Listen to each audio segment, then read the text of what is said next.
Olá, somos da Carbonfy, o podcast da Carbon Business School, a escola de negócios focado em originação de negócios É isso aí. e, bom, a nossa investigação de hoje vai direto para o coração de um dossiê que, olha, neste exato momento, está simplesmente dominando as telas dos terminais de risco institucional no mundo todo.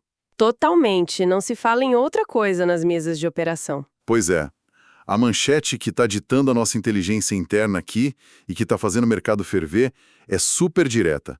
Ela diz assim: Austrália lucra com guerra e alta das commodities, risco e COMEX.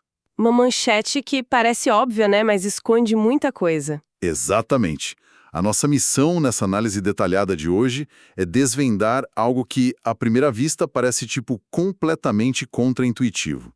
Uhum. Como é que dezenas de bilhões de dólares em lucros recordes, sabe, dinheiro vivo mesmo, entrando no caixa agora, gerado pela exportação massiva de fósseis lá na Austrália? Podem ser uma armadilha? Uma armadilha letal, eu diria. Isso, uma armadilha financeira letal para o futuro dessas mesmíssimas empresas. Porque, pensa com a gente, parece loucura, o noticiário inteiro tá lá, celebrando o balanço positivo, margem nas alturas. É a festa do trimestre, né? A festa do trimestre.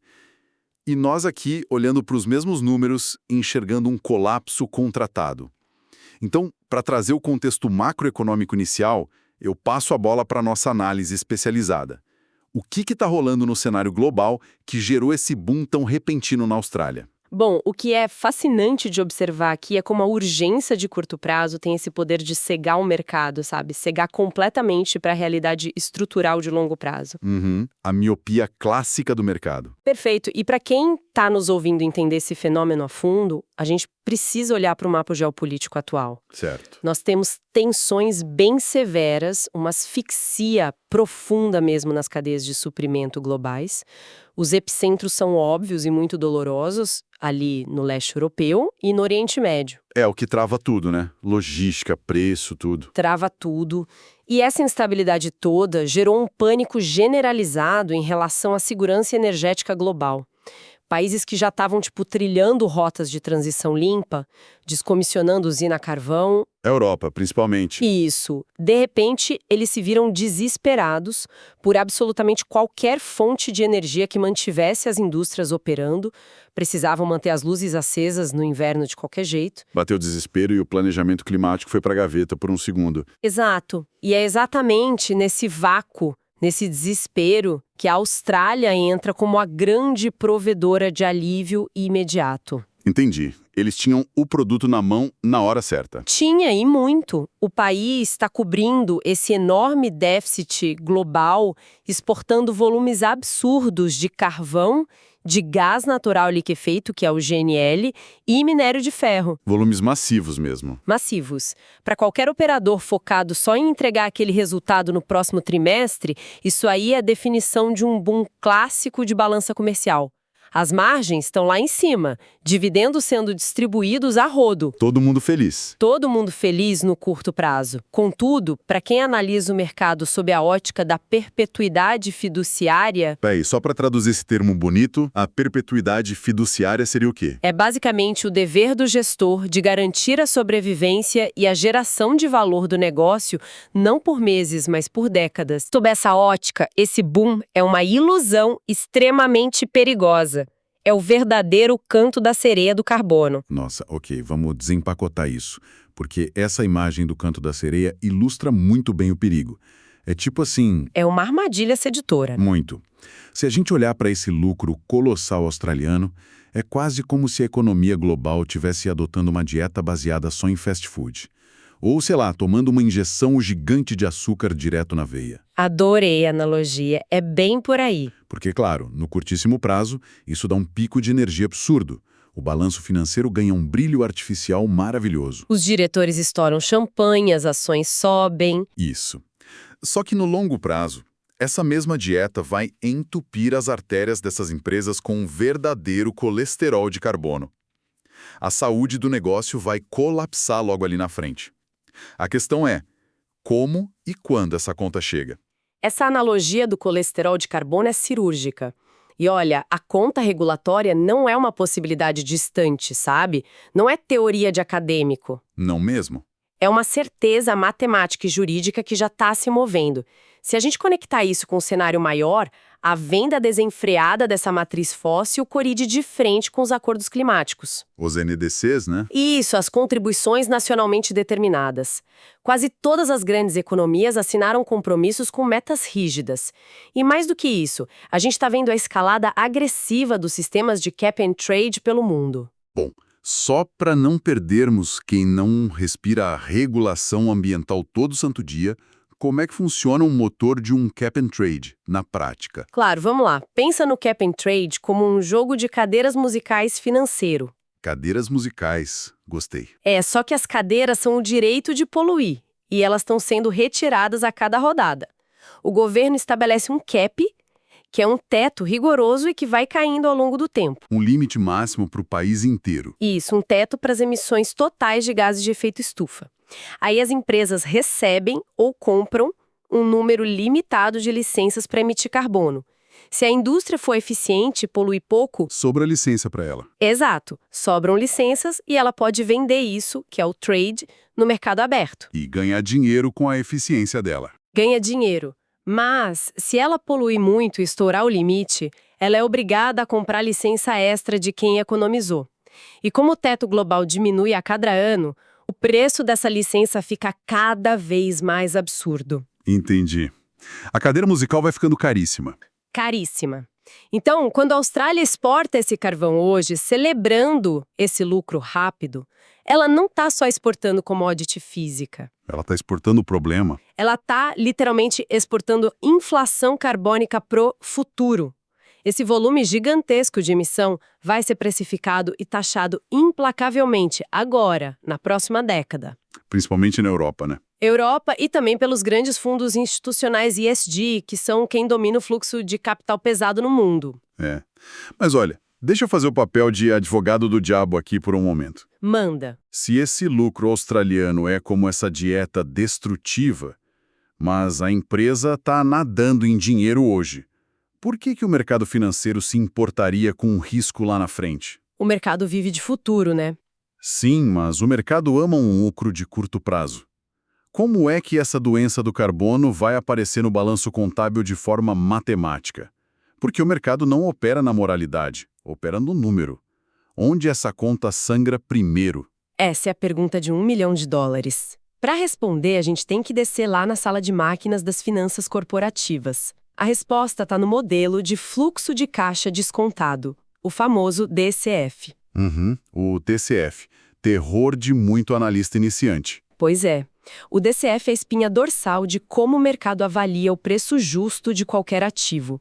Os analistas projetam todo o dinheiro que a empresa vai gerar lá no futuro e trazem a valor presente. Descontando por uma taxa. Exatamente. A mágica, ou no caso das fósseis, a tragédia, acontece justamente nessa taxa de desconto, que é o EC, o custo médio ponderado de capital. Peraí, vamos dar um passo atrás só para garantir clareza para todo mundo. O que é exatamente esse WACC que o jargão da Faria Lima tanto adora? Imagina o WACC simplesmente como o aluguel do dinheiro. O aluguel do dinheiro? É o custo que a empresa tem para captar recurso, seja pegando empréstimo no banco ou atraindo investidor para comprar ação. Quanto mais arriscado é o seu negócio, mais caro fica o aluguel de dinheiro. Faz todo sentido. Risco alto, juros altos. E é aí que a bomba explode. Sem um plano crível de descarbonização, o custo de capital das mineradoras australianas vai simplesmente decolar. Porque os fundos vão olhar e falar, opa, perigo. Vão aplicar um desconto punitivo e severo por causa do chamado risco de transição. Os fundos trilionários vão olhar para a mineradora de carvão e pensar: a regulação vai te engolir. Isso. A regulação está apertando tanto que seu negócio pode virar ilegal ou inviável em 10 anos. Emprestar para você para um projeto de 30 anos é loucura. O risco fica colossal. E se o risco sobe, o ACE sobe. Quando a percepção de risco sobe, o custo do capital vai para o teto. E com o custo subindo, o valor presente da empresa, lá na planilha do DCF, despenca. O mercado antecipa a morte futura e pune a empresa hoje. Caramba. E aqui é que a coisa fica realmente interessante, sabe? Porque a Austrália não consome tudo o que ela tira do chão. Ela exporta quase tudo. E a Ásia é o grande aspirador de pó desse carvão australiano, né? É o principal cliente, de longe. Então, como é que essa mecânica de risco atravessa o oceano e vai parar lá na Ásia? A transferência é direta e brutal. E é aí que a armadilha se fecha no mundo todo. A indústria aviática, China e Índia compra esse carvão basicamente para duas coisas: Para queimar e fazer aço. fazer aço naqueles fornos gigantescos e gerar energia elétrica barata para alimentar o parque manufatureiro deles, que é colossal. Mas, ao queimar o fóssil importado, a Ásia infla monstruosamente as próprias emissões. E aí entram os famosos escopos, né? Exato. Para usar o termo técnico de forma prática, a gente tem o escopo 1, que é a fumaça saindo direto da chaminé. O escopo 2, que é a energia que a fábrica comprou da usina. E o temido escopo 3. Só para nivelar a nossa audiência, escopo 3 aqui significa que toda a pegada de tirar o carvão na Austrália e botar num navio até a Ásia cai no colo da siderúrgica asiática, certo? Exatamente isso. A rastreabilidade hoje não deixa ninguém se esconder. Tudo entra na conta. E o problema chega no clímax quando essa indústria da Ásia tenta exportar o produto final. O aço processado, por exemplo. Digamos, bobina de aço. Eles tentam exportar isso para mercados que pagam caro e têm regulação rígida, tipo Europa. No momento que o navio asiático atracar no porto de Rotterdam, o produto é interceptado. Interceptado pelo CBAM, o famoso pedágio climático europeu. Precisamente. O CBAM esmaga a margem deles. É uma tarifa de importação que equaliza o preço do carbono. Se o aço veio sujo com a energia da Austrália, ele paga uma taxa pesadíssima. Para ter o mesmo preço do aço limpo europeu, né? Para equilibrar o jogo. E essa tarifa aniquila a margem EBITDA das siderúrgicas. O potencial de geração de caixa derrete antes de pagar imposto, juros, tudo. Nossa. E a consequência de longo prazo disso para a Ásia? A infraestrutura multibilionária lá na Ásia vira o que a gente chama de stranded assets, ativos encalhados. É tipo, sei lá, construir uma blockbuster gigantesca de bilhões de dólares no exato momento que o mundo inteiro está assinando a Netflix. A analogia da blockbuster é perfeita. A estrutura está lá, impecável, brilhando, mas o modelo de negócio já nasceu obsoleto. Então, na prática, aquele lucro recorde que a Austrália está comemorando no jornal hoje é literalmente o tijolo com o qual o cliente asiático está construindo a própria barreira tarifária de amanhã. É uma arquitetura de autodestruição em cadeia. O cliente asiático financia a própria obsolescência só para garantir um trimestre bom, sem notar que vai ficar trancado para fora dos mercados mais rentáveis. Mas vem cá, se a Austrália está cavando o próprio buraco financeiro e a Ásia corre o risco de ficar com esse ativo encalhado, o dinheiro global que está fugindo desse risco tem que pousar em algum lugar. Capital não evapora, migra. Migra, e muito rápido. Quem ganha com esse vácuo? Quem é que está construindo a Netflix das commodities para capturar esse mercado todo? É nesse exato vácuo que o Brasil emerge como grande antagonista competitivo global, o protagonista dessa nova ordem. Historicamente, o Brasil já é o maior concorrente da Austrália, né? E minério de ferro e agronegócio, com certeza. A gente bate de frente. Bate de frente. Mas a divergência estratégica agora é brutal. A Austrália faz a escolha míope pelo dinheiro rápido da guerra. O Brasil tem outra frequência. A gente está capturando o capital paciente. O capital dos fundos verdes, o dinheiro gringo que busca segurança climática, né? Isso, trilhões de fundos de pensão, endowments que querem resiliência contra choque climático. Isso não é só papo de diplomacia. Isso tem base em força regulatória dura.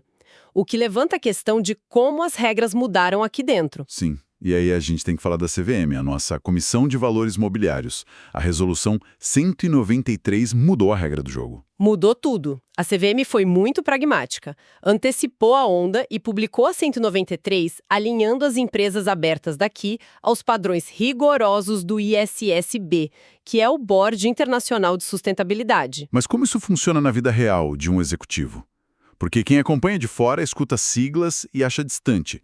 Como a 193 muda o dia a dia de um CFO no Brasil? Muda de forma drástica, porque transforma a sustentabilidade de marketing em matemática pura. Acabou a era do PDF bonito com foto de árvore. O greenwashing não cola mais tão fácil. Não cola. O ISBB e a CVM exigem que o relato dos escopos 1, 2 e 3 seja uma exigência financeira auditável. Um auditor agora checa as emissões de carbono com o mesmo rigor que audita a conta bancária da empresa. Se mentir é fraude contábil. Fraude pura. A opacidade não é mais opção para as companhias brasileiras na bolsa. E é aí que a matriz elétrica brasileira entra com tudo. Não é mais só um dado bonitinho para folheto de turismo. Virou alavanca de lucro pesado. Precisamente. Essa transparência radical esbarra na nossa maior vantagem. Uma matriz elétrica hiperrenovável. Hidrelétrica, eólica, solar e muita biomassa. Quando a mineradora daqui reporta, o número é limpo. A história que os números contam é de baixíssimo carbono por tonelada. Muito diferente da Austrália. Isso cria um ambiente perfeito para capturar o greenium. O greenium. O famoso prêmio verde. Me ajuda a entender a lógica da Faria Lima nisso. Wall Street, Londres, ninguém ali faz caridade, né? Nem um pouco. O jogo é duro. Se o greenium significa que o investidor aceita uma taxa de juros menor para emprestar dinheiro, por que um fundo agressivo aceita ganhar menos dinheiro na largada? Qual a lógica? A lógica é o retorno ajustado ao risco. O investidor topa um juro menor, porque o risco de default, de calote gerado por multa climática no futuro, despenca. O greenium permite que o Brasil roube o market share da Austrália. Então vamos imaginar a cabeça de um diretor de montadora na Europa. Isso. Imagina ele fazendo a planilha de custo considerando o imposto do CBAM. Ele deve estar apavorado com as multas de importar aço asiático feito com carvão australiano. Apavorado. Aí ele olha a alternativa do Brasil, um aço verde feito com energia renovável. Ele percebe na hora que vale muito mais a pena pagar um pouco mais caro na origem, o prêmio verde, do que sofrer o imposto punitivo lá na frente. Então, para consolidar esse raciocínio para quem está ouvindo, durante décadas, sustentabilidade era um compliance chato. Um custo extra que as empresas tentavam esconder debaixo do tapete. Atrapalhava a margem do trimestre, diziam eles. Exato. Mas o que a gente está vendo hoje é o oposto. O custo de capital das empresas brasileiras afunda porque a gente oferece segurança e previsibilidade no meio da guerra. Sustentabilidade deixou de ser filantropia para virar arma de competição letal. É a arma mais letal que existe hoje. Deixou de ser pauta moral para ser pauta de tesouraria. É um mecanismo mais agressivo para ganhar fatia de mercado e reduzir custos de capital. E o estruturador de crédito da Faria Lima entendeu isso muito bem. E é exatamente sobre essa engenharia da Faria Lima que a gente precisa aprofundar. A teoria de ter matriz limpa é linda, geografia privilegiada e tal, mas como isso vira dinheiro lá na ponta? Como chega na veia da economia real? Como a Faria Lima consegue financiar a transição na poeira de uma mina em Carajás ou numa fazenda de soja gigante lá no Mato Grosso? Como estrutura isso? A genialidade está nos instrumentos de crédito. A descarbonização exige muito capital na largada, o famoso CAPEX. É muito caro comprar infraestrutura nova. Como você financia isso sem asfixiar o caixa da mineradora ou do produtor? Com os fundos estruturados. Exato, usando ferramentas sofisticadas como os FDICs, Fundos de Investimento em Direitos Creditórios, e os CRAs verdes, que são os certificados do agronegócio. Eles empacotam o risco do mundo real e oferecem isso para o investidor global. Vamos traçar o caminho do dinheiro, acho que fica mais visual. Vamos imaginar um investidor lá num fundo de pensão na Noruega querendo investir limpo no Brasil. Como o dinheiro do PRA flui até a máquina no campo? Excelente exercício. O fundo norueguês compra cotas desse CRA emitido na Faria Lima. Como a operação é auditadamente verde, o fundo topa um juros mais baixo pela segurança climática. É o greenium na veia. A fazenda pega o dinheiro barato. Pega muito mais barato que no banco normal e esse dinheiro vai carimbado para o CAPEX verde. Na mina, troca caminhão a diesel por frota elétrica pesada. Na siderurgia, financia ferrogusa verde com biomassa sustentável. No campo vai para a agricultura regenerativa, né? Integração lavoura, pecuária, floresta, recuperação de pastagem. O dinheiro gringo moderniza o Brasil a custo baixo. Só que a história não acaba na compra do trator novo. Porque ao modernizar e poluir menos, o subproduto disso vira um ativo financeiro, o crédito de carbono. E esse é o golpe de mestre. Não é para vender e ficar bonito na foto. Eles usam como escudo financeiro. Certo. Puro e simples. Redução real e auditada de emissão gera crédito de alta integridade. A tesouraria gigante pega esse crédito e usa de hedge climático, uma proteção contra choque alfandegário. Imagina que amanhã a Europa aumenta a taxa do CBIAN. Se aumentar, o exportador brasileiro saca os créditos que ele gerou dentro de casa, abate da conta de emissão dele e entra na Europa isento da tarifa punitiva. Enquanto o asiático pendurado no carvão australiano fica do lado de fora esmagado pela taxa. Exatamente. A inteligência brasileira transformou a nossa natureza, nosso sol, biomassa, numa vantagem competitiva intransponível contra o modelo fóssil que já está exaurido. Olha, isso é uma aula de como a economia real se retroalimenta. A gente sai de um navio bloqueado no Oriente Médio, passa pela Faria Lima, vai para o trator no Mato Grosso e vira proteção alfandegária num porto em Roterdã. É impressionante. É um ciclo perfeitamente encaixado. Mas considerando tudo isso, o que as projeções do mercado dizem daqui para frente? Aqueles relatórios restritos da Bloomberg para a janela de 12 a 36 meses. Como o executivo que está na cadeira de decisão agora tem que reagir? Essa é a reflexão de sobrevivência da década. A modelagem para essa janela aponta para uma convergência dramática. A projeção sólida é que nós estamos vivendo agora o último grande ciclo da história de lucros de guerra baseados em fóssil. O canto do cisne. O último suspiro de uma era. Esse lucro australiano não é o novo normal, é o fim de um modelo, sendo encerrado por decreto e necessidade climática ao mesmo tempo. E para onde tudo esse dinheiro inteligente vai correr quando a janela do fóssil fechar de vez? Vai ter um flight to quality maciço. Uma fuga desesperada do capital trilionário atrás de segurança. O investimento estrangeiro direto vai escoar para quem é verde estruturalmente. O Brasil é o destino prioritário. E quem fica preso no carvão? Os players da Ásia e Oceania vão ver o colapso brutal de múltiplos na bolsa. Reprecificação para baixo violenta, o mercado vai antecipar o fluxo de caixa sangrando com impostos de fronteira. Então, diante desse abismo para uns e dessa rampa de decolagem para nós, qual é a cartilha do C-Level, a diretriz de sobrevivência imediata? A diretriz fiduciária é cortante. Não cometam o erro amador de ancorar o valuation da empresa em repique de preço de guerra fóssil. Tem que limpar a lente analítica. Auditar tudo. Auditar a supply chain de ponta a ponta. Saber cada grama de carbono do seu produto. E usar agressivamente as ferramentas de crédito, os FDICs, CRAs verdes, para baratear a transição da empresa hoje. Então, o resumo da ópera, a tese central que quem está ouvindo precisa levar para a reunião de diretoria amanhã, é cruel, mas simples. O lucro fóssil de hoje é a multa insolvente de amanhã. Perfeito. Comprar a ilusão do dinheiro sujo agora é assinar a sentença de morte regulatória ali na frente. Não tem atalho no comércio global hoje. Sensacional.